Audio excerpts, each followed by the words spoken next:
Hey there, Scott. Yeah, the Wall Street Journal out with some reporting this afternoon on possible concessions that each side might make if the U.S. and China do come to a trade deal this week. Now, officials have not confirmed these details to CNBC, but the Journal reports that the U.S. would roll back fentanyl tariffs back from 20 to as low as 10% if Beijing cracks down on exporting fentanyl precursor ingredients.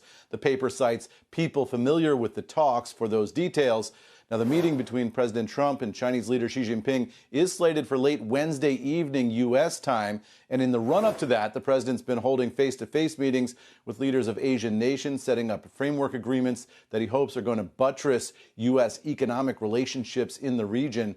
He spoke to a group of business leaders in Tokyo this morning. That included Apple's Tim Cook, SoftBank CEO Masayoshi Son, Salesforce CEO Mark Benioff, and others. The president touted a number of business development deals and said they're going to benefit American workers. Earlier, he flew to the aircraft carrier USS George Washington with Japanese Prime Minister Sanae Takaichi, where they inspected American fighter jets and the president greeted American troops. President Trump, Scott, also joking on this trip that he wants Treasury Secretary Scott Bessent to take over the Federal Reserve, but he said that Bessent wants to stay at Treasury. He did not tip his hand, though, about who he is ultimately going to select. Scott, back over to you.